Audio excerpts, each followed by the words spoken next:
ตอนนี้สาวรจะอ่าพาเข้าไปเบิ่งชมภายในวัดเนาะทุกคนนี่เนาะจะมีจุดบริการขายน้ำ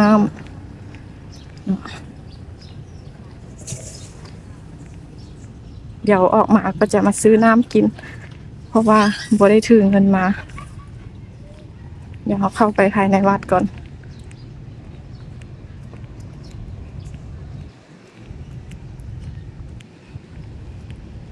วัดธาตุหลวงไตเนาะทุกคน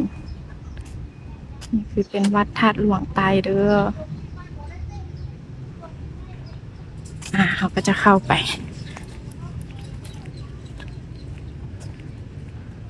ฟึบเข้ามาเนาะนี่วัดคือโอ้โหสวยมากทุกคนนี่มาจุดนี้ก็จะเห็นธาตุหลวงพร้อมเนาะทุกคนสวยโอ้งดงามหลายเนาะมีเป็นพระนอนพระที่ใหญ่ที่สุดเนาะอันนี้คือนักท่องเที่ยวเนาะทุกคนเพื่อนก็มากราบไหว้บูชาเนาะทุกคนเนาะนี่เลย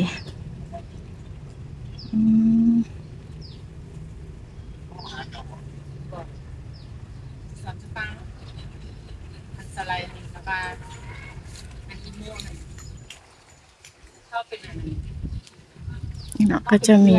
บ่อนขายน้ำขายอย่างเนาะทุกคนอันสไลด์แล้วว่าสไลด์ก็อ่านแล้วก็ชอบเก็บเติบเลยโอ้สวยมากสาธุโอ้โห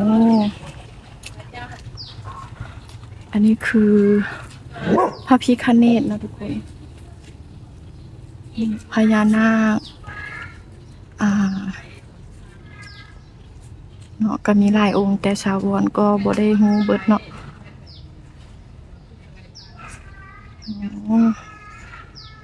นี่คือวัดธาตุหลวงไตเนาะทุกคน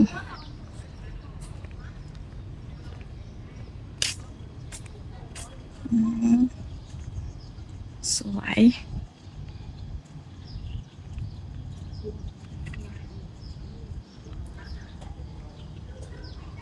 นี่วัดตัวนี้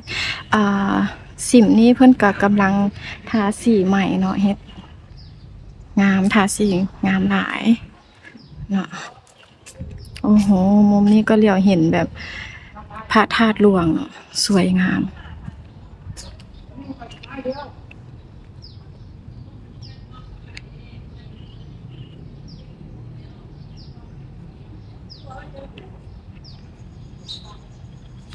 อันนี้เป็นกองผ้าสายเนาะ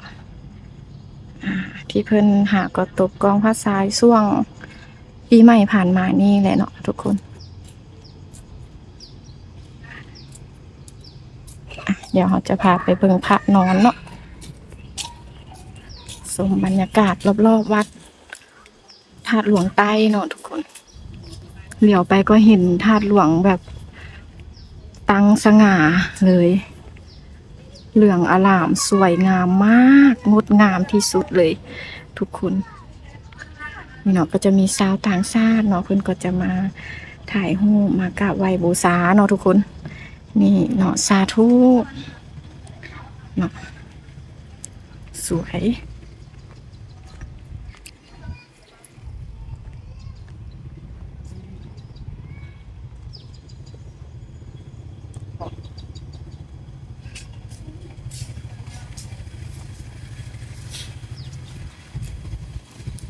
โอ้โหพระนอน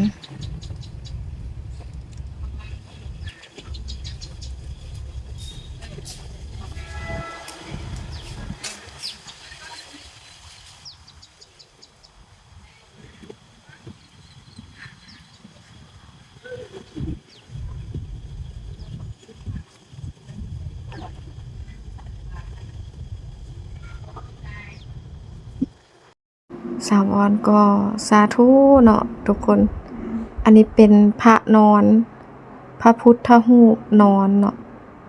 สวยงามงดงามแฮง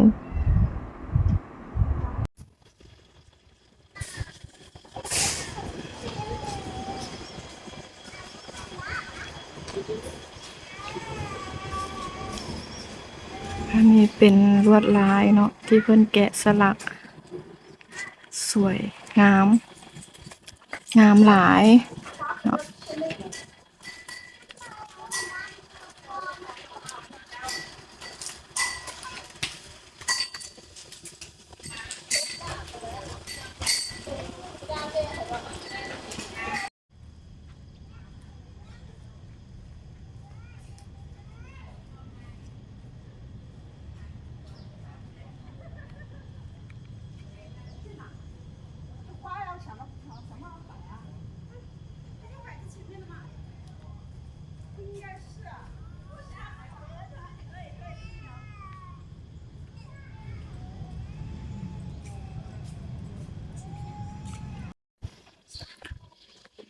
เดี๋ยวสาววอนจะ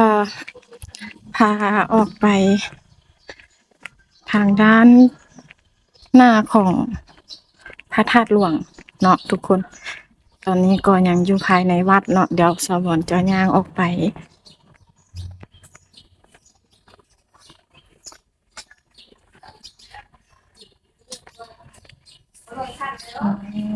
อันนี้คือพระสาธุสวยงดงามเนาะเป็นพระที่สวยงดงามเนาะ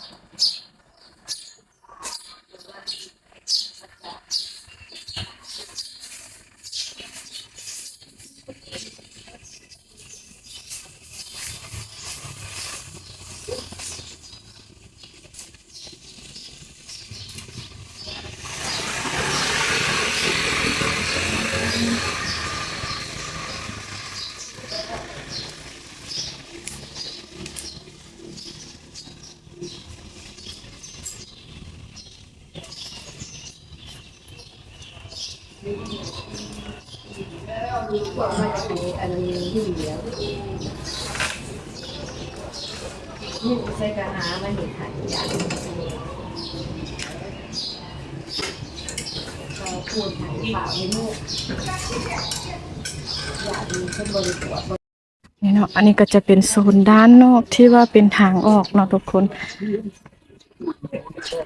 ไม่นะมาพูดนี่นะไฟฟ้าดับเครื่องคือดับเครื่อง11 โมงมันที่ไปแทนตั้งน้ำที่หน้าบ้าน มันจะมีขายบูชาดอกไม้เนาะมีขายน้ำขายอันจูอันกินอะไรเนาะทุกคนในจุดนี้เขาจะเห็นธาตุหลวงที่แบบว่าสวยงามทุกคนได้แล้วขอบใจเด้อโดยได้แล้วเด้อเอาไว้โอกาสหน้าเด้อ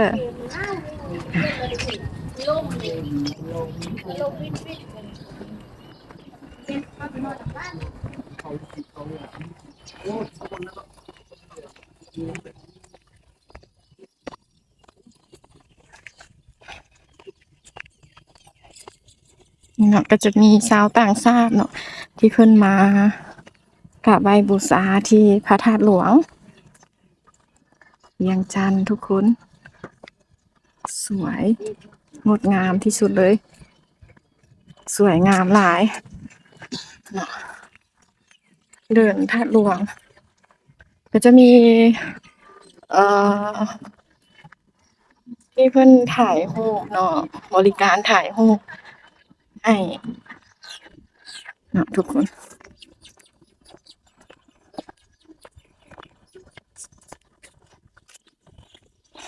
ก็จะมีชาวต่างชาติเนาะมาเที่ยวชมนักท่องเที่ยวทัวร์จีนทัวร์เกาหลีฝรั่งอังกฤษเนาะทุกคนมื้อนี้ก็ถือว่าบ่หลายนักท่องเที่ยวบ่หลายปานใดเนาะทุกคนธรรมดาเนาะ